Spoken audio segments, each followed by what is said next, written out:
Assalamualaikum warahmatullahi wabarakatuh. Alhamdulillah, lisan kita selalu memuji Allah subhanahu wa ta'ala.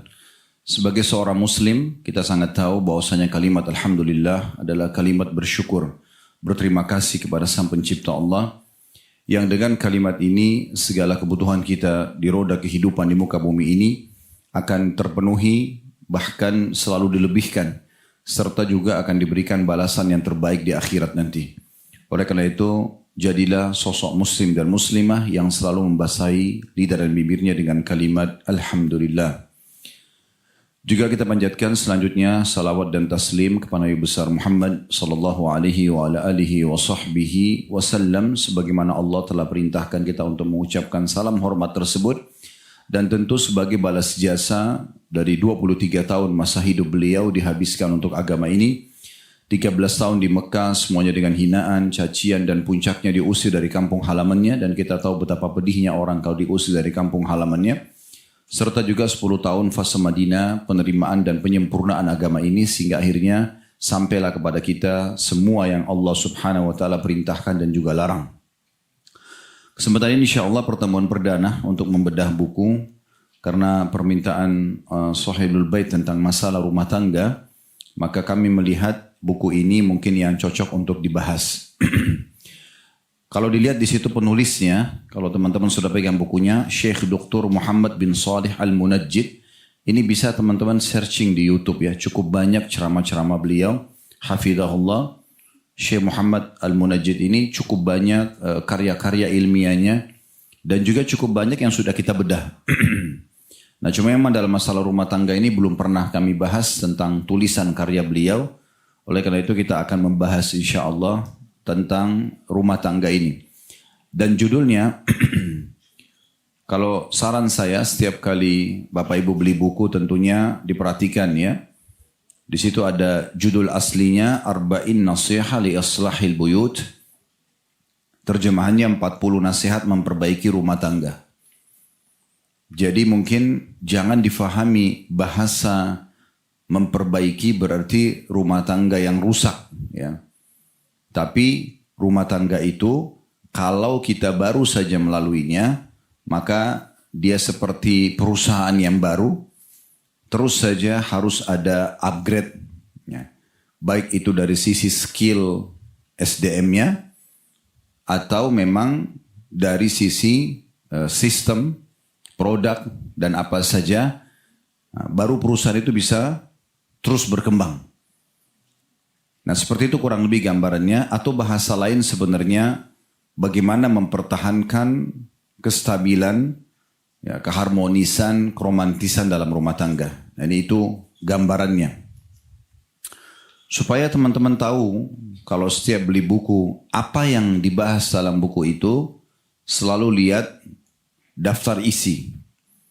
Daftar isi itu berarti ringkasan tentang bahasan-bahasan. Nah kalau beli buku, usahakan lihat daftar isinya, walaupun tidak dibaca secara berurut dari nomor 1, bab nomor 1 sampai terakhir, tapi coba cari dari judul-judul yang ada, yang paling mengkritik tanda kutip buat kita, yang kira-kira kita butuhkan, kemudian baca dari bab itu.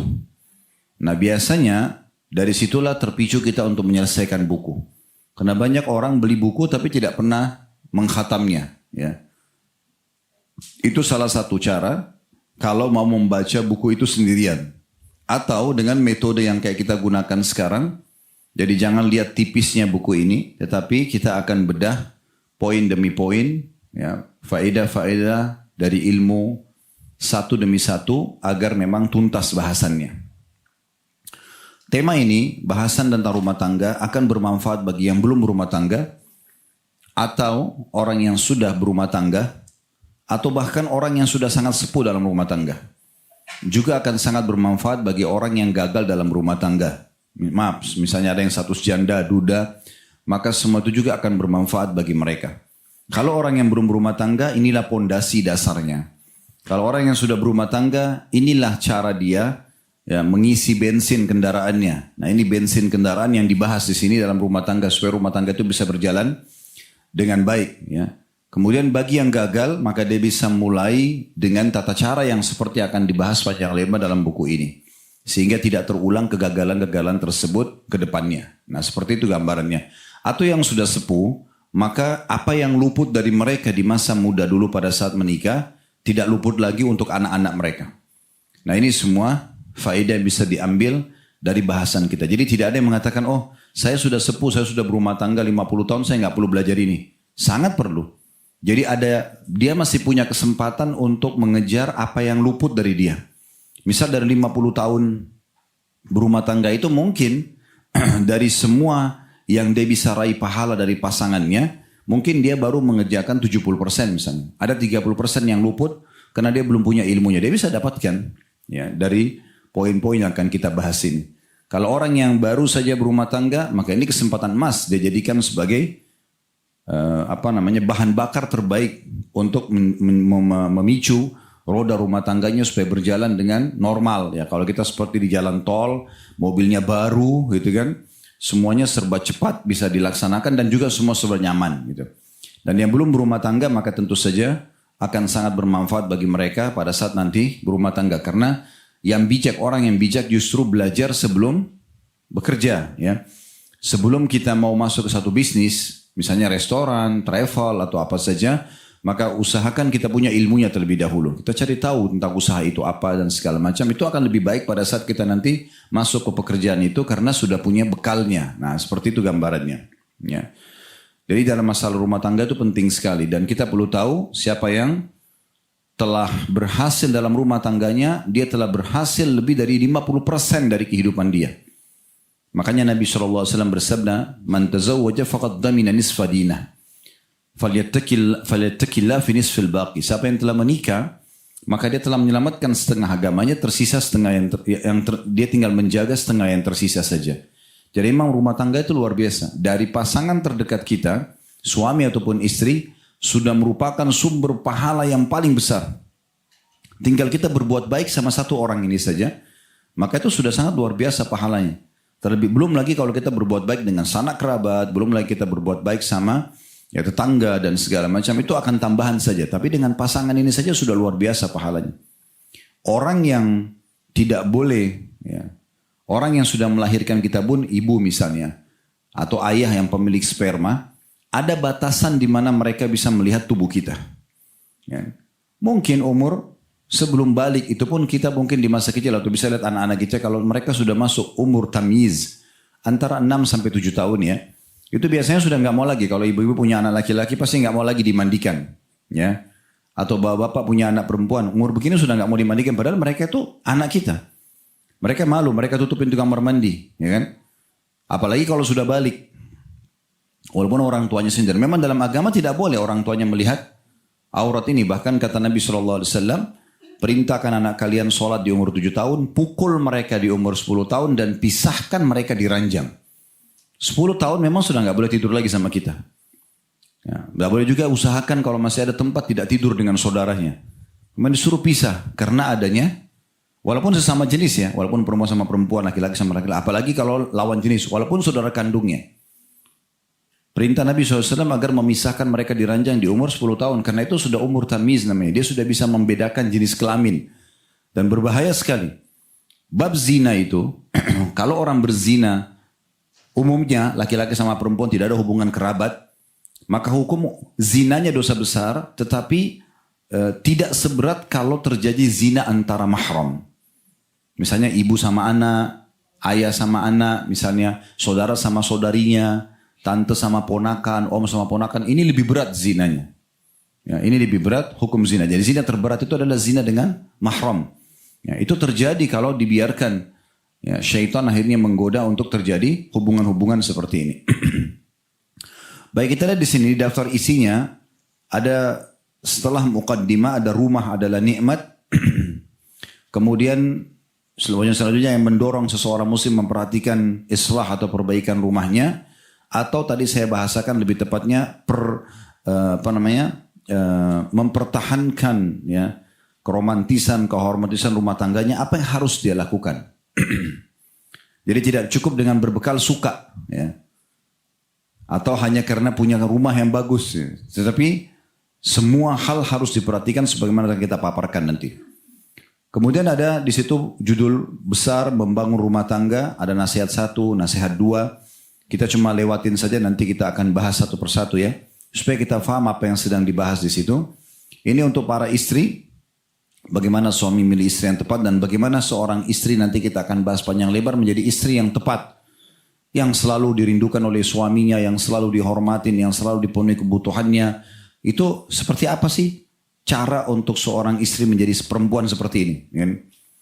Jadi kita tidak perlu repot-repot melakukan seperti umumnya orang-orang non-muslim mungkin ya. Atau orang muslimah yang terpengaruh dengan mereka biasanya. Penuh dengan kecurigaan, nanti akan ada ini dan itu, perselingkuhan di luar sana. Sehingga akhirnya mereka mengambil tugasnya malaikat. Ya.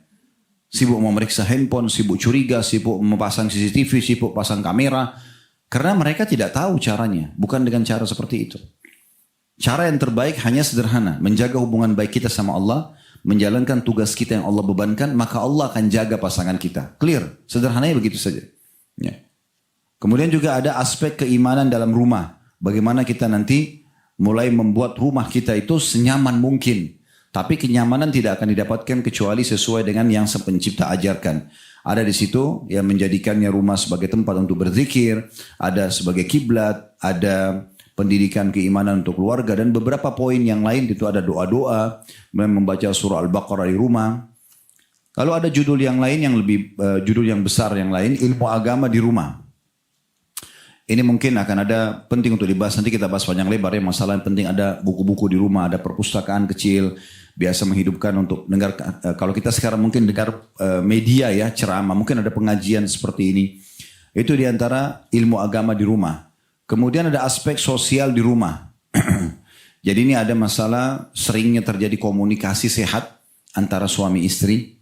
Ya, jangan sampai ada hajat atau ada sesuatu yang kita inginkan tapi kita tidak bahasakan. Kita berharap pasangan kita memahaminya.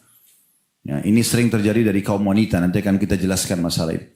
Jadi ibu tidak usah pakai menghadapi laki-laki, nggak usah pakai cara ngetes dia sayang saya atau tidak. Ya, nggak perlu pakai cara seperti itu. Sifat laki-laki itu dominan akal, sederhana. Masalah solusi. Jadi kalau ibu lagi telepon, saya ada masalah begini di rumah, pikirannya sudah jalan ke solusinya. Bahkan kadang-kadang karena sibuknya dia memikirkan solusi sampai lupa mengucapkan sayang saja gitu. Nah kadang-kadang kalau kita tidak punya keimanan dan pikiran cakrawala yang luas kita akan tersinggung. Kok nggak bilang sayang sih padahal masalahnya lagi genting gitu kan. Oh sudah tidak sayang sama saya, ada wanita lain, ada ini, akhirnya memperkeruh rumah tangga padahal sebenarnya tidak ada masalah. Ya. Nah itu nanti akan panjang lebar kita berikan kiat-kiatnya dan ini tidak perlu ada ya. Tidak perlu ada masalah itu.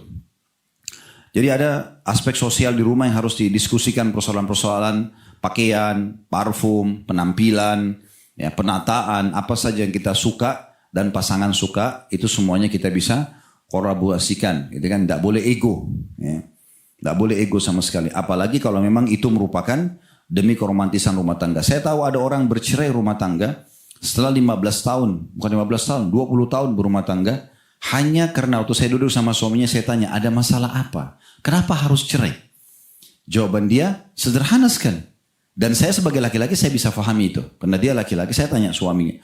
Kebetulan kerabat kami. Lalu kemudian saya tanya, kenapa? Dia bilang, saya suka sekali dengan perempuan rambut panjang. Tapi istri saya setiap kali rambutnya panjang selalu dipotong. Sekian tahun saya ingatkan, saya nggak suka loh. Saya ini kena fitnah kalau lihat perempuan rambut panjang. Di luar sana banyak tidak pakai hijab. Ah sudahlah saya begini mau terima nggak terima terserah. Ya selalu begitu. Puncaknya cerai gara-gara itu. Mungkin bagi wanita itu kecil, tapi bagi laki-laki itu besar. Nah, itu. Contoh saja, ini contoh saja. Jadi banyak hal-hal yang konflik yang lahir di rumah tangga yang tidak perlu sebenarnya. Hanya karena ego. Hanya karena merasa nggak penting, nggak perlu. Padahal sebenarnya perlu sekali. Ya. Nanti kita akan coba mempelajari lebih dalam tentang kepribadian. Ya. Pribadi-pribadi yang ada ya. Karena bagi laki-laki itu, bau yang wangi, penampilan yang selalu fresh, ya, tutur kata yang santun itu sangat mahal bagi laki-laki itu. Ya. Kalau perempuan mungkin ibu karena terlalu sayang, kalau selalu cinta sama suami, biar suami pulang kerja masih keringatan, tidak masalah digauli. Kalau bagi laki-laki tidak bisa. Ya. Sedikit aja dia cium bau nafas yang tidak enak, bau mulut tidak enak, dia tidak akan sentuh. Ibu jangan kaget, gitu kan? Kok kenapa saya tidak mau sentuh? Ada perempuan lain, bukan perempuan lain, kamu yang masalah. Dia tidak mau tahu masalah itu. Itu banyak sekali.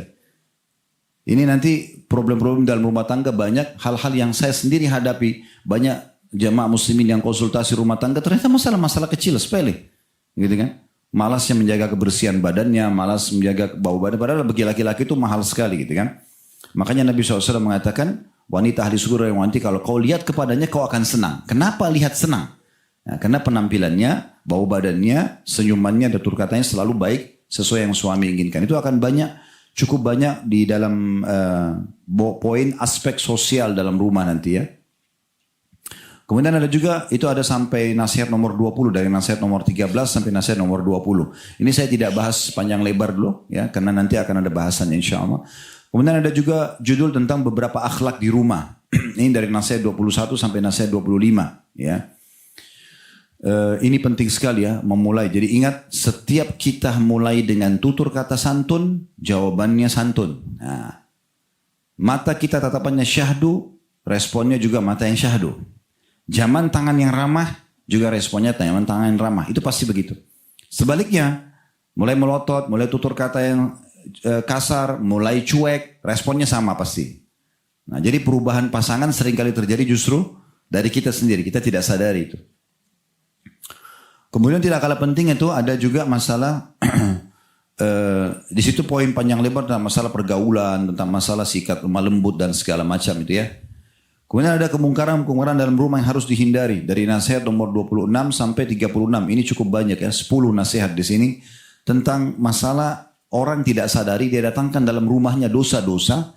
Yang dosa itu seperti racun. Ya. Kapan Bapak Ibu gampang-gampangin dosa dalam rumah. Maka dosa rumah nanti dia jadi racun. Ibaratnya kalau tidak usah 1 gelas ya. 1 gentong susu. Kita isi dengan 1 tetes racun cukup merusaknya. Nah, dosa itu seperti racun. Kapan orang menggampangi di rumahnya ada pelanggaran agama, tahu itu haram, tapi nggak apa-apa deh. Sudah cukup dia menanamkan racun dalam rumah tangganya. Terlalu banyak rumah tangga cekcok suami istri, kadang-kadang mereka nggak tahu apa sebabnya, tapi mereka tidak sadar dosa yang mereka datangkan. Itu 10 bab khusus dibahas oleh beliau. Kemungkaran-kemungkaran dalam rumah yang banyak orang tidak sadari. Tentu di sini cukup banyak ya, tentang masalah bagaimana perempuan yang memasukkan laki-laki yang bukan mahram dalam rumah dan dianggap itu biasa bagi dia, ya. Kemudian sebaliknya juga laki-laki juga sama misalnya. Kemudian banyaknya tontonan-tontonan yang haram dalam rumah, ya, gambar-gambar yang ditempel di dinding yang penuh dengan hal-hal yang diharamkan dalam agama, gitu kan. Minuman keras, memelihara anjing di rumah dan segala macam hal ini akan mengganggu keharmonisan rumah tangga, termasuk adanya sihir, ya. Karena ada orang-orang kita ini biasa gitu ya. Mereka anggap itu bukan dosa. Pergi ke dukun yang biasa dibilang orang pintar. Padahal sebenarnya orang bodoh ini ya. Mereka kerjasama sama dukun. Untuk suaminya sayang, istrinya sayang, bawa foto ke dukun supaya dimantra-mantrain. Untuk apa lintas alam? Kenapa nggak jadi kita sebagai manusia saja? Sederhana. Saya sering sampaikan di pengajian. Kalau saya mau istri saya sayang dan cinta sama saya berbuat manusiawi aja kok. Senyum, ramah, penuhi kebutuhannya. Ya, sayangi dia dengan tulus. Sama responnya. Akan terjadi hal yang sama. Gitu. Otomatis, tidak usah lintas alam. Minta jin masuk ke dalam rumah kita, tanpa kita sadari dengan melalui dukun-dukun tersebut, dan buhul-buhul yang dibawa, kertas yang ditempel di dinding, ditaruh di bawah bantal lah, ditaruh di dompet lah, dan segala macam. Yang ini jadi jimat, ini merusak rumah tangga. Karena yang memaksa pasangan kita suka justru jin-jin itu. Dan ini bahaya sekali. Ini akan ada batas waktu dan juga sukanya itu bukan karena suka, tapi karena terpaksa. Itu ada efek-efek yang tidak baik. Kemudian yang terakhir adalah rumah dipandang dari dalam dan dari luar. Itu judul terakhir nanti di nasihat ke-37 ya sampai ke-40 ya. Jadi ini tentang masalah tidak kalah penting ya, masalah desain rumah, masalah interiornya ya. Walaupun rumah itu sederhana tapi bagaimana desainnya yang nyaman, penataannya yang bagus gitu kan. Ya, mungkin saya kasih contoh saja di poin ini tentang masalah kenapa orang, contoh di Jakarta misalnya. Kenapa di Jakarta di weekend hotel-hotel banyak yang penuh? Banyak yang datang ke hotel itu orang Jakarta.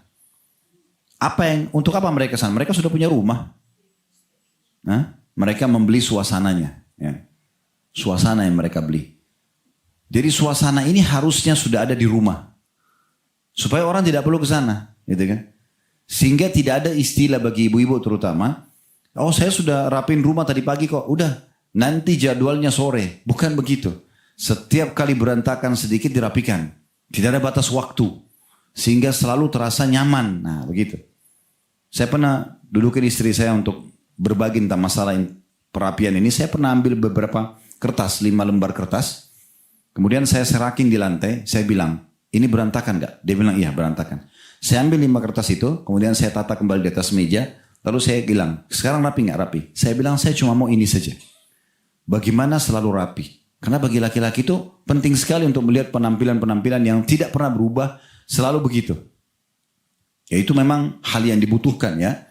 Seperti suami bangun tidur, ranjang berantakan. Masuk kamar mandi, ibu sudah, begitu dia keluar kamar mandi, sudah rapi kembali ranjang itu.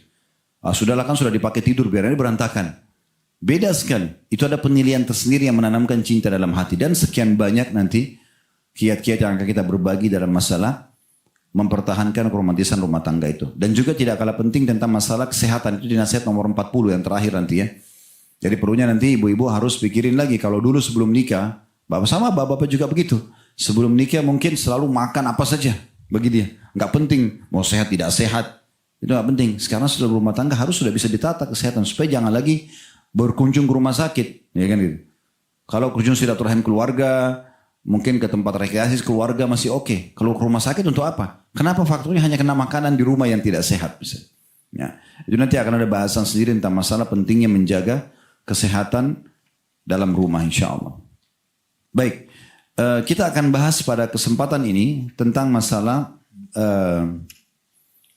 muqaddimah, ya, pembukaan dari bahasan kita ya.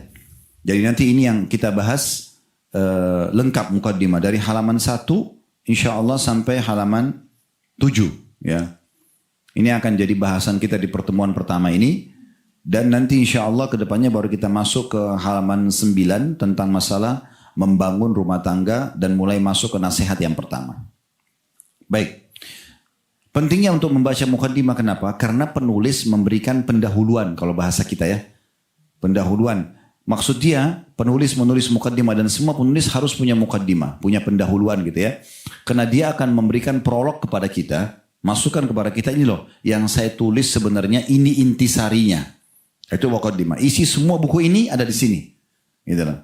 Jadi seperti itu dia ingin menyampaikan sehingga muqaddimah itu biasanya hitungan ilmiahnya waktu saya masih ngelanjutin studi dulu ya.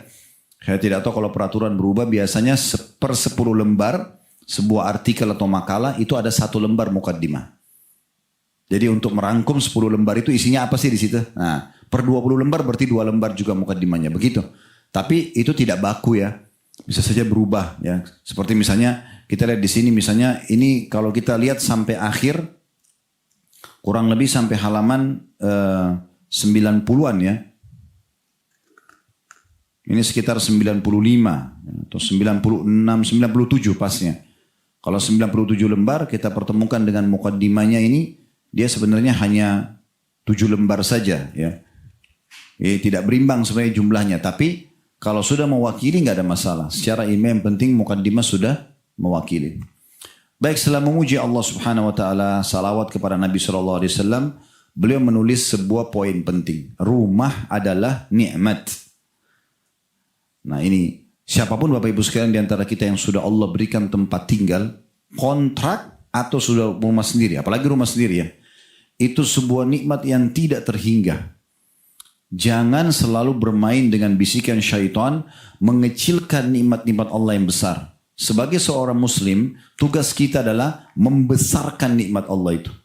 Membesarkan nikmat Allah. Jadi walaupun kita cuma minum seteguk air, kita besarkan di mata kita. Kalau Allah tidak kasih air ini, saya akan kehausan misalnya. Lalu tadi misalnya kita konsumsi 1 piring makanan. Kita harus besarkan nikmat itu. Ini sebuah nikmat yang besar sehingga kita syukuri. Berapa banyak orang di luar sana yang kelaparan tidak bisa dapat makanan. Bahkan harus mengorek-ngorek sampah bekas orang gitu kan. Atau mungkin seperti di hari-hari sekarang semoga Allah angkat masalah dari mereka teman-teman kita di Palestina. Mereka nggak bisa tidur tenang. Mereka nggak bisa makan tenang.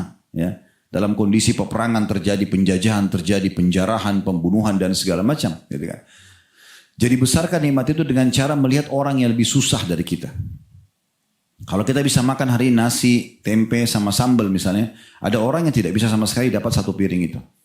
Ya, kalau kita bisa makan sehari 3 kali, mungkin mereka cuma makan sekali. Ada yang kalau kita bisa makan sekali pun, ada orang yang tidak bisa makan sama sekali. Ada berapa kali orang saya temuin datang mengatakan saya belum makan 3 hari. Minta bantuan uang gitu. Mereka tidak punya makanan.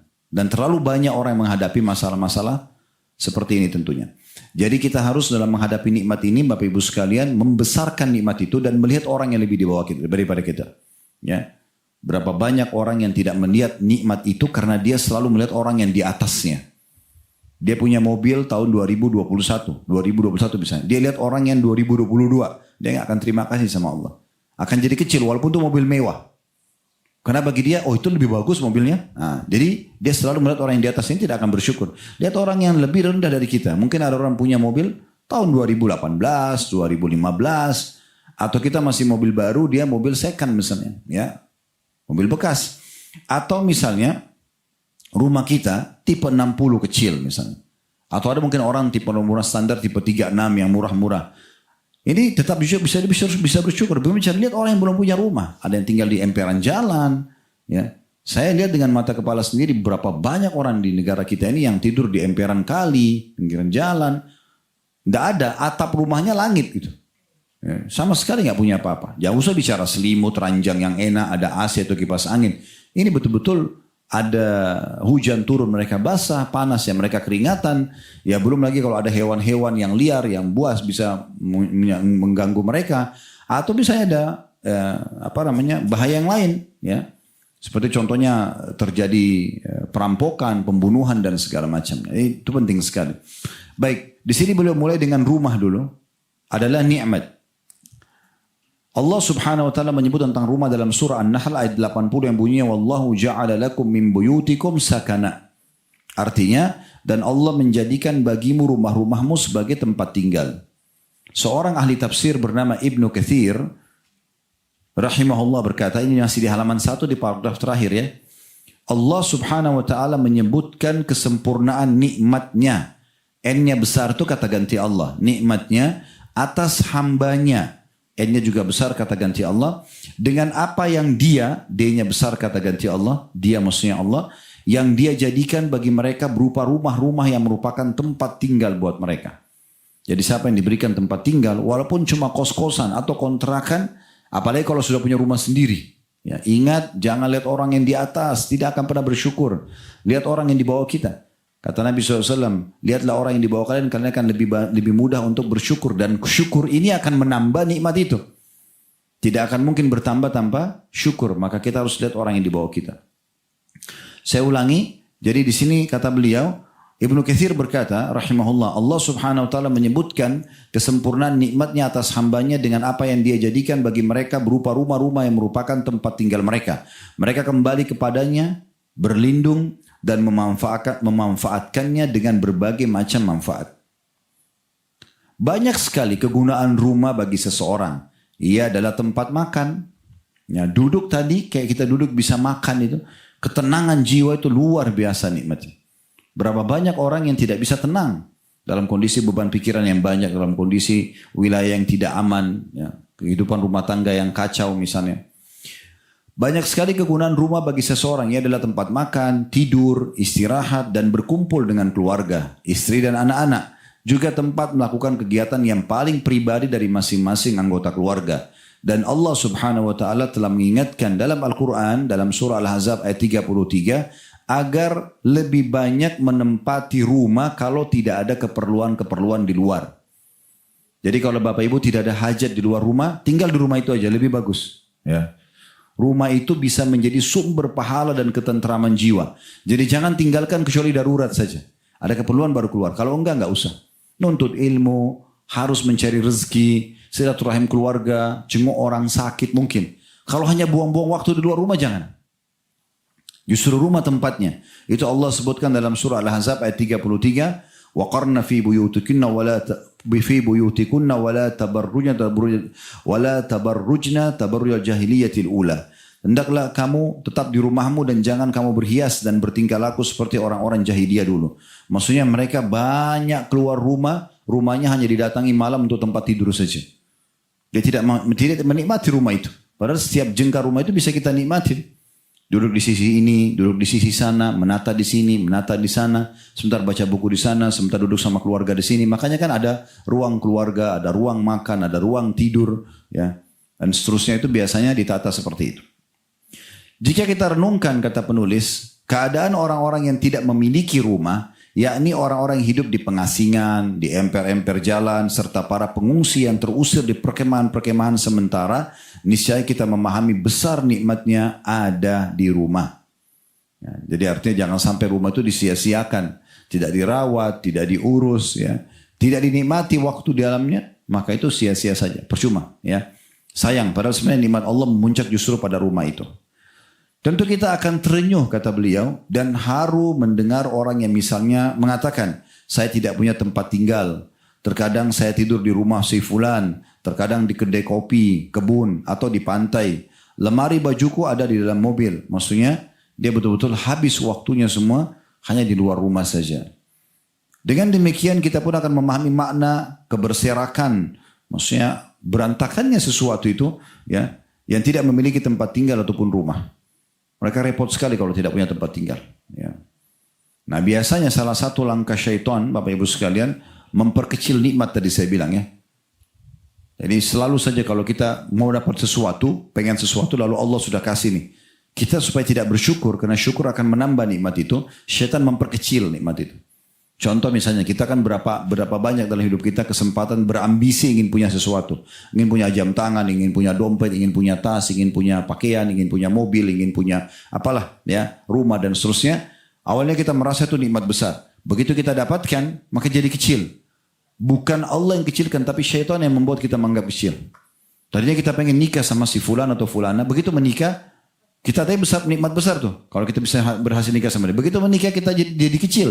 Seakan-akan itu adalah bukan nikmat, biasa aja gitu. Sehingga tidak ada kepedulian untuk saling memperbaiki hubungan atau memperbaharui perhubungan atau bahkan memperindah dan meningkatkan kualitasnya. Karena bagi dia sudahlah, saya sudah dapatkan, selesai.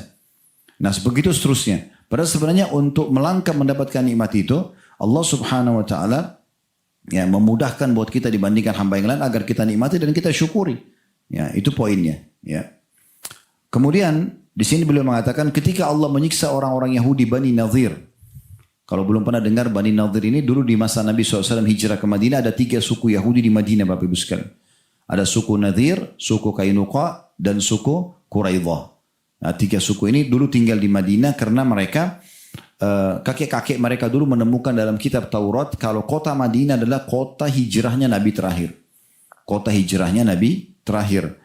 Maka mereka menemukan itu kota Madinah. Karena di dalam Taurat disebutkan Nabi terakhir nanti, maksudnya Nabi Muhammad SAW, itu akan hijrah di sebuah kota yang di kiri kanannya, timur dan baratnya itu dipenuhi dengan batu-batu hitam.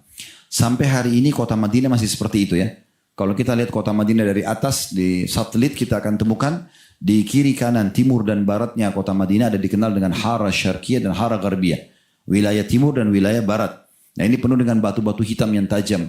Di masa dulu ini membuat Madinah terbentengi, tidak bisa diserang oleh musuh. Karena kuda orang keletihan kalau lewat di situ, karena tajam-tajam batunya dan hitam. Karena cuaca juga panas, biasanya batu itu menahan suhu panas. Ya. Kemudian dikelilingi oleh pohon-pohon kurma, dan sampai hari ini Madinah terkenal dengan pohon kurmanya. Nah, ketika suku ini hijrah ke Madinah karena mereka mendapatkan itu, tapi setelah Nabi SAW hijrah di Madinah mereka tidak beriman.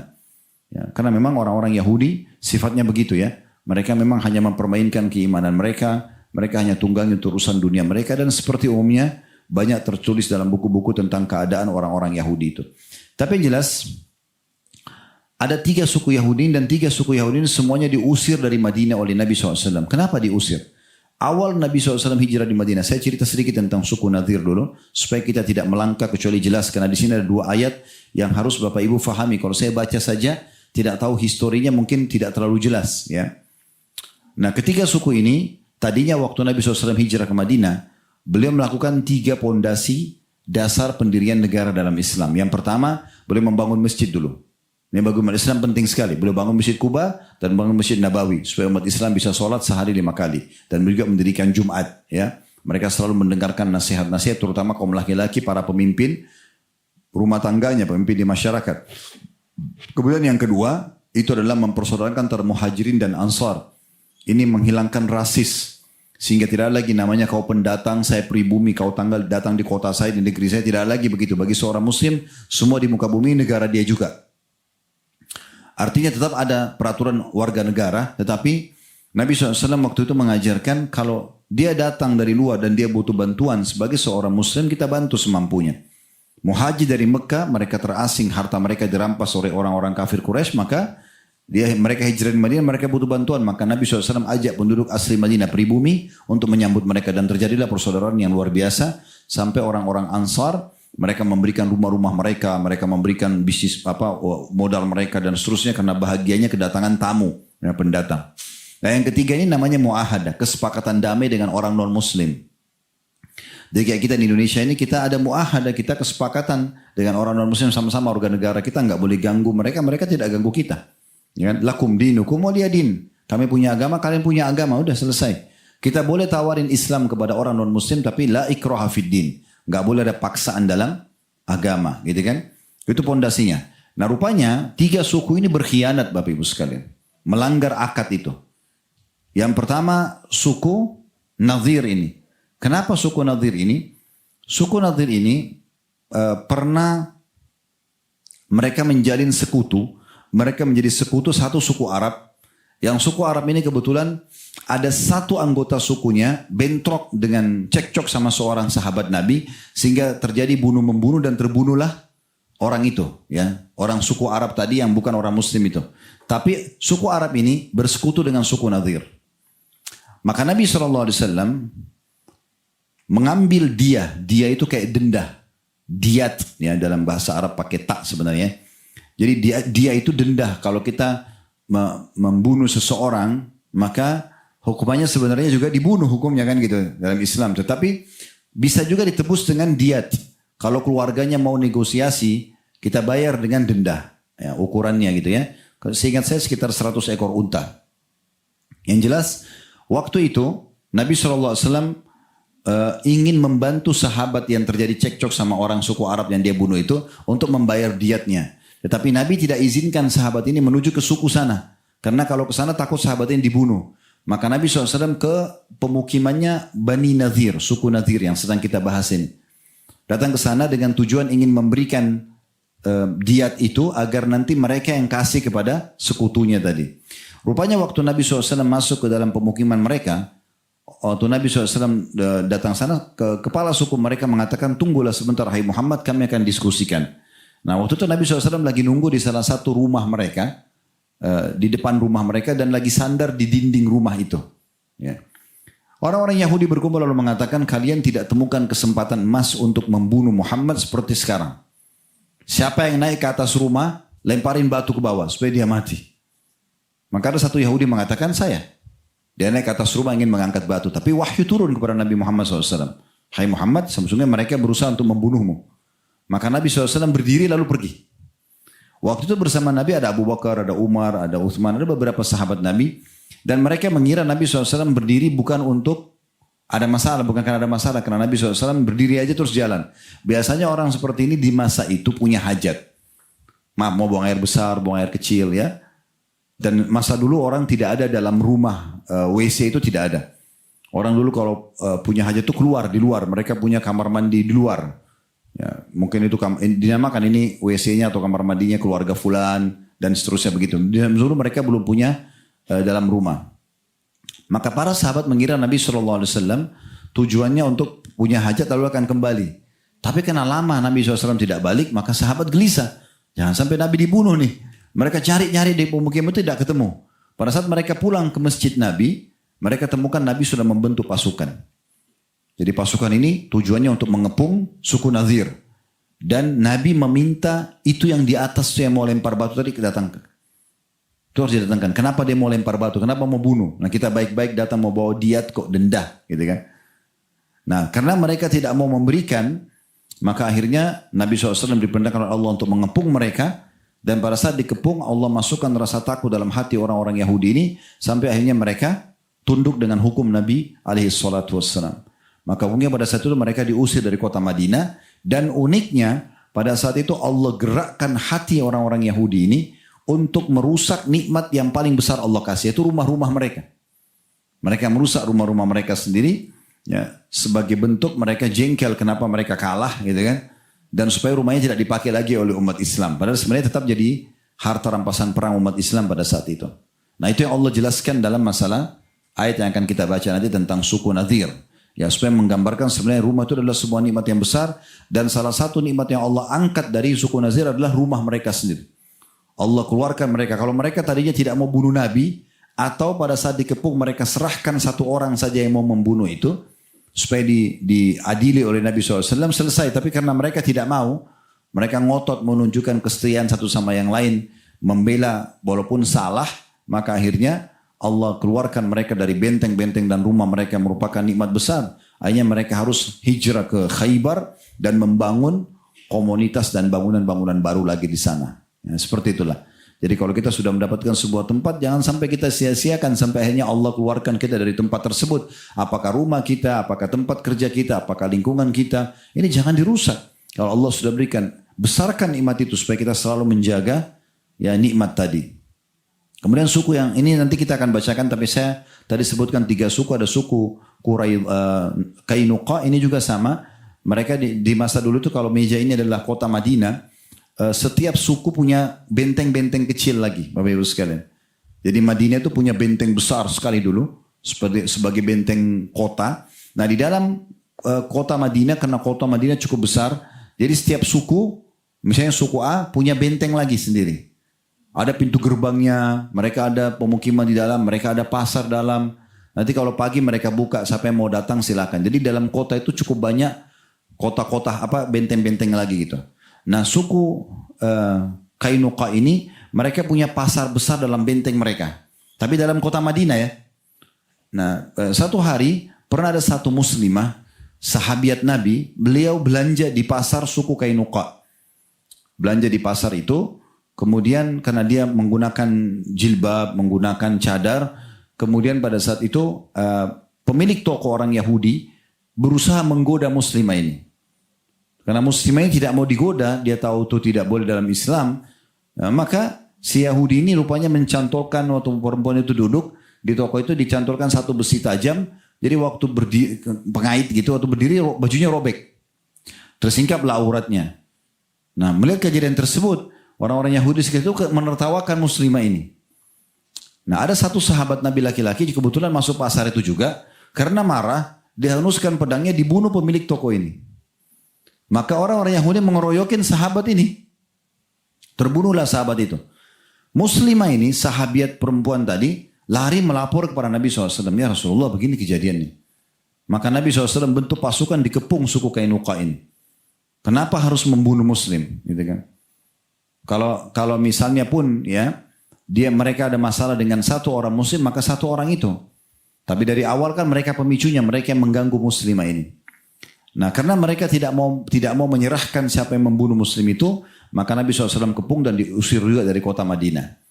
Maka suku Kainuqa bergabung dengan suku Nadir di wilayah Khaybar.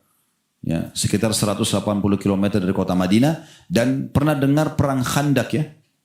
Pernah dengar? Perang Ahzab. Surah nomor 33 dalam Al-Quran, perang Ahzab. Nah itu pemicunya adalah 2 suku ini, Nadir dan Kainuqa.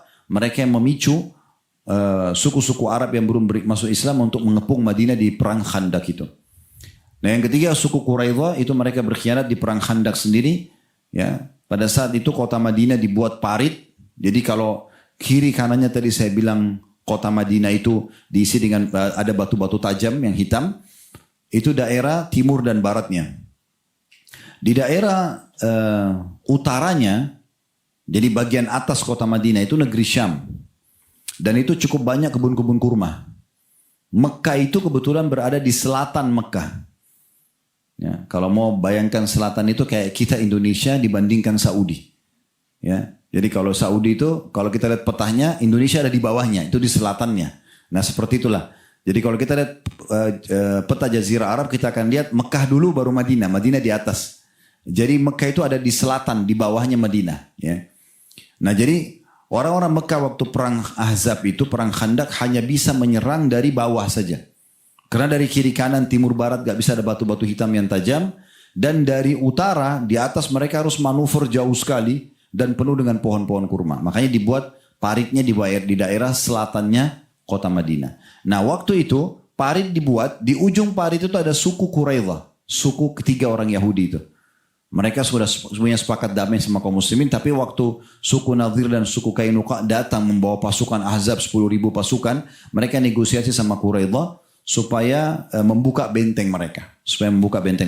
Dan mereka setuju, mereka berkhianat. Padahal tadinya Nabi sudah bilang harus bela Madinah sama-sama. Nah setelah pasukan Ahzab dikalahkan, yang biasa kita baca kalau zikir dia di sholat id, wahazamal ahzaba wahda, dan Allah mengalahkan pasukan Ahzab sendiri, ya, karena Allah kirim kepada mereka angin yang kencang menghancurkan kemah-kemah mereka, pasukan mereka, akhirnya mereka kalah. Nah waktu itu suku Quraidah dihukum juga oleh Nabi alaihi salatu wassalam. Nah kita kembali ke bahasan kita tadi, 3 suku Yahudi ini. Suku Nadhir di sini dikatakan ketika Allah menyiksa orang-orang Yahudi Bani Nadhir. Nah Bani artinya suku, Nadhir artinya nama sukunya tadi ya. Allah mengambil dari mereka nikmat rumah ini.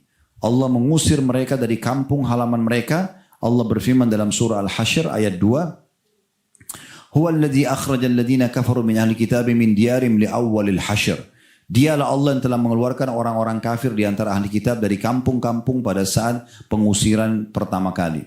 Ya maksudnya Allah mengeluarkan mereka dari rumah-rumah mereka yang tadinya nikmat besar. Harusnya suku Nadhir tidak perlu diusir dari Madinah. Kalau seandainya mereka memberikan tadi orang Yahudi 1 orang saja yang mau melempar Nabi dengan batu itu. So, Nabi pun bukan langsung hukum mati. Mau diadili, kenapa kau melempar batu? Apa sebabnya? Dan segala macam. Tapi mereka tidak mau serahkan. Dan pada saat itu Nabi SAW pemerintah menjadi pemimpin resmi di kota Madinah. Disepakati oleh kaum muslimin dan juga orang-orang Yahudi. Lalu di ayat 2-nya Allah berfirman, yukhribuna buyutum biaidihim wa aidil mu'minin fa'tabiru ya ulil absar. Mereka para orang Yahudi memusnahkan rumah-rumah kampung mereka sendiri dengan tangan mereka. Jadi mereka merusak rumah-rumah itu dengan tangan mereka dan tangan orang-orang beriman. Maka ambillah kejadian itu untuk pelajaran. Hai orang-orang yang mempunyai pandangan atau orang-orang yang ya cerdas, orang yang berakal. Tapi saksi bahasan kita adalah di sini. Beliau ingin menitikberatkan tentang besarnya nikmat rumah itu. Jangan sampai disia-siakan. Jadi sekali lagi rumah itu Allah berikan untuk dinikmati. Beribadah di dalamnya, makan di dalamnya. Kita bisa apa saja melakukan aktivitas yang positif dalam rumah kita. Bisa istirahat, bisa mandi, bisa kumpul keluarga. Ini maksimalkan. Ini semua ada nilai pahalanya. Sudah cukup itu panen pahala. Kalau darurat baru kita keluar rumah. Nah ini yang beliau titik beratkan. Kenapa ini disampaikan oleh beliau? Karena kedepannya cukup banyak nanti hal-hal yang menjadi pemicu ributnya rumah tangga. Justru karena rumah itu tidak diurus, tidak diperhatikan. Dibiarkan begitu saja. Dianggap kecil nikmat itu. Ya. Dilakukan banyak pelanggaran-pelanggaran agama di dalamnya sehingga akhirnya merusak tatanan rumah tangga itu. Baik, selanjutnya ini subjudul yang lain yang mendorong seorang muslim memperhatikan perbaikan rumahnya. Apa sih yang harus menjadi pemicu utama agar kita menikmati rumah kita dan akhirnya kita selalu menata yang terbaik dalam rumah itu? Apakah penataan visual yang kita bisa lihat dengan mata atau penataan diri kita sendiri? Ya. Yang pertama adalah menjaga diri dan keluarga dari api neraka Jahannam dan selamat dari siksanya yang menyala-nyala. Sebagaimana Allah berfirman di dalam surah At-Tahrim ayat 6 yang bunyinya, ya ayyuhalladzina amanu qu anfusakum wa ahlikum naran wa quduhan nas wal hijaratu 'alaiha malaikatun giladun syidadun la ya'sunallaha ma amarum wa yaf'aluna ma yu'marun. Hai orang-orang beriman, peliharalah dirimu dan keluargamu dari api neraka. Kalau kita sudah bicara keluarga berarti rumah, ya, di rumah. Yang bahan bakarnya adalah manusia dan batu. Penjaganya malaikat-malaikat yang kasar, keras, dan tidak mendurhakai Allah terhadap apa yang diperintahkannya. N-nya besar kata ganti Allah. Diperintahkannya kepada mereka dan selalu mengerjakan apa yang diperintahkan. Jadi maksudnya dalam ayat ini Allah subhanahu wa ta'ala memerintahkan kita untuk memperbaiki diri kita dan keluarga kita. Juga tempat tinggal yang kita pakai agar selalu isinya menyelamatkan kita dari api neraka. Itu bisa bermakna, itu bisa juga bermakna yang lain adalah orang kalau fokus kepada keluarganya dan rumahnya, di atas ketaatan kepada Allah dipastikan dia akan selamat dari api neraka. Nah ini pemicu awal atau poin dasar yang beliau angkat, kenapa seorang muslim harus peduli dengan rumah dan rumah tangganya. Ya, baik bentuk fisik rumahnya ataupun anggota keluarga rumah tangga yang ada di situ.